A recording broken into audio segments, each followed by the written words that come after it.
इस एक्सप्लेनर में स्वागत है। आज हमारा लक्ष्य बिल्कुल साफ है। आर्टिफिशियल इंटेलिजेंस यानी एआई के इर्द गिर्द जो ये भारी शोर और हाइप मचा हुआ है ना, उसे थोड़ा साइड में रखते हैं और समझते हैं कि आखिर ये एआई असल में है क्या भला।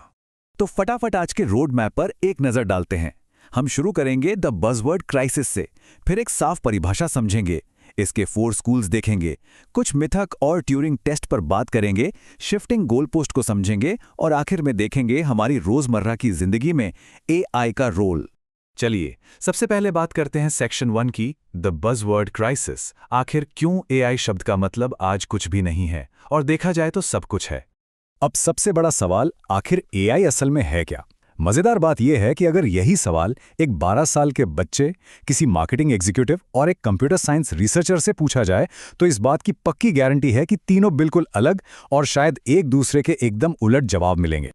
और ये परेशानी इसलिए है क्योंकि आज एआई का विज्ञापन लिटरली हर जगह हो रहा है। मेरा मतलब है एआई पावर्ड टूथब्रश से लेकर रेफ्रिजरेटर की कूलिंग, लोगों के रेज्यूमे, सरकारी नीतियां और यहां तक कि इन्वेस्टमेंट पिचेस में भी। जब एक ही शब्द को दांत साफ करने से लेकर पैसे इन्वेस्ट करने तक हर जगह चिपका दिया जाए तो उसकी असल क्लैरिटी तो पूरी तरह से गायब हो ही जाएगी ना। इसी कंफ्यूजन को दूर करने के लिए हम आते हैं अपने दूसरे सेक्शन पर, एक क्लियर डेफिनेशन। ये एआई को समझने का हमारा सबसे मजबूत आधार होगा। साइंस फिक्शन वाली कहानियों को अगर हटा दें तो हमें एक बेहद सॉलिड वर्किंग डेफिनेशन की जरूरत है। तो वो परिभाषा ये है, आर्टिफिशियल इंटेलिजेंस कंप्यूटर सिस्टम बनाने का वो क्षेत्र है जो ऐसे काम करता है जिन्हें अगर इंसान करे तो हम कहेंगे कि भाई इसके लिए तो इंटेलिजेंस यानी बुद्धिमत्ता की जरूरत है। यहां ध्यान देने वाली बात यह है कि ये परिभाषा किसी चेतना या फीलिंग्स पर नहीं बल्कि महज कार्यों पर फोकस करती है। इंसानी क्षमताओं को यहां सिर्फ एक बेंचमार्क की तरह इस्तेमाल किया गया है। अब आगे बढ़ते हैं सेक्शन 3 की तरफ, द 4 स्कूल्स। चलिए देखते हैं कि एक्सपर्ट्स एआई को किस नजरिए से देखते हैं। इस फील्ड को समझने के लिए एक्सपर्ट्स इसे एक ग्रिड में बांटते हैं जो काफी दिलचस्प है।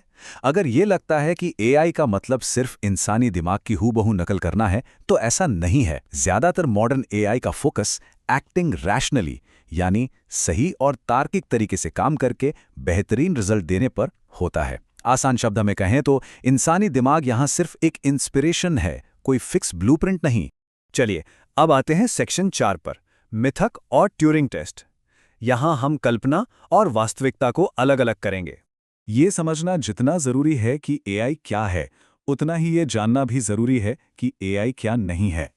1950 में एलन ट्यूरिंग ने एक बड़ा ही मशहूर टेस्ट दिया था, ट्यूरिंग टेस्ट। सवाल था कि क्या मशीनें बातचीत में इंसान होने का दिखावा कर सकती हैं?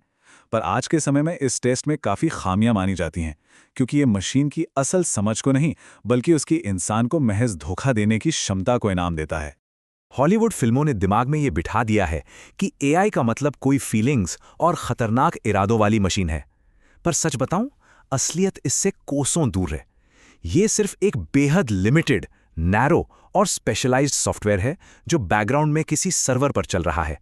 इसकी अपनी कोई इच्छा, फीलिंग या कोई सीक्रेट लक्ष्य नहीं होता।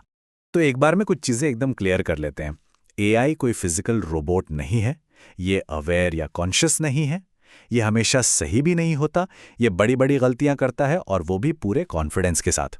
ये दुनिया पर कब्जा नहीं करने वाला है और ये कोई जादू बिल्कुल नहीं है।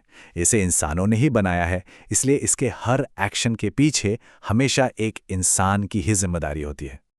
अब बात करते हैं सेक्शन 5 की, द शिफ्टिंग गोल पोस्ट्स, जिसे द एआई इफेक्ट भी कहा जाता है। ये सब एक बड़े ही मजेदार साइकोलॉजिकल फिनोमेनन की तरफ ले जाता है जिसे एआई इफेक्ट कहते हैं। इसमें होता क्या है, मान लीजिए किसी काम को कंप्यूटर के लिए इम्पॉसिबल माना जाता है, फिर सालों की मेहनत के बाद कंप्यूटर वो कर लेता है और जैसे ही वो काम अचीव होता है लोग तुरंत कहते हैं, अरे ये कोई असली एआई थोड़ी है, ये तो बस कैलकुलेशन है। चाहे 1997 में चेस चैंपियन को हराना हो या 2023 में मेडिकल एग्जाम पास करना, जैसे ही कोई चमत्कार रूटीन बनता है गोल पोस्ट तुरंत खिसका दिए जाते हैं। इसी बात पर कंप्यूटर साइंटिस्ट लैरी टेस्लर का एक बहुत ही शानदार कोट है, एआई वो हर चीज है जो अभी तक नहीं की गई है। ये लाइन बिल्कुल सटीक है। ये बहुत ही शानदार ढंग से दिखाती है कि कैसे आज के तकनीकी चमत्कार बहुत ही जल्दी कल के आम और बोरिंग सॉफ्टवेयर बन जाते हैं। तो इसी के साथ हम आते हैं अपने आखिरी सेक्शन पर, सेक्शन 6, दैनिक जीवन में एआई, छिपे हुए एल्गोरिदम से भरा एक आम दिन। ये तकनीक हमारी जिंदगी में कितनी नॉर्मल हो चुकी है, इसे समझने के लिए चलिए एक आम दिनचर्या को देखते हैं।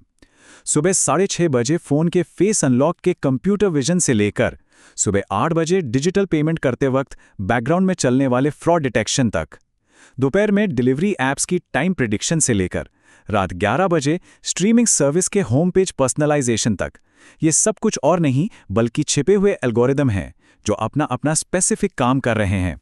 अब सवाल ये है कि ये परिभाषा मायने क्यों रखती हैं और इसका पेशेवर जीवन यानी प्रोफेशनल लाइफ पर क्या असर पड़ता है। इस रियलिटी को समझना सिर्फ कोई किताबी ज्ञान नहीं है, आज हर प्रोफेशन की ये एक बड़ी ज़रूरत है। उदाहरण के लिए जजों और वकीलों के लिए एआई महज एक टूल है, जिम्मेदारी हमेशा इंसान की ही रहेगी। डॉक्टर्स के लिए ये डायग्नोसिस में सिर्फ एक सेकंड ओपिनियन है। टीचर्स के लिए ये एक पावरफुल कैलकुलेटर है, कोई रिप्लेसमेंट नहीं। और बिजनेस ओनर्स के लिए, अगर बिजनेस में एआई जोड़ना है तो पहले ये डिफाइन करना होगा कि आखिर उससे कौन सा स्पेसिफिक काम करवाना है। तो जैसे जैसे आज का जादू कल का एक आम स्टैंडर्ड सॉफ्टवेयर बनता जा रहा है, ये सोचने वाली बात है, अगर आज का एआई सिर्फ वो सॉफ्टवेयर है जो इंटेलिजेंस वाले कुछ काम कर रहा है, तो कल ऐसे कौन से अकल्पनीय और इम्पॉसिबल काम होंगे जो पूरी तरह से रूटीन बन जाएंगे। मानवीय बुद्धिमत्ता की लिमिट्स कहाँ खत्म होती है और मशीन की क्षमता वास्तव में कहाँ से शुरू होती है। इसी दिलचस्प सवाल के साथ आज का ये एक्सप्लेनर यहीं खत्म करते हैं।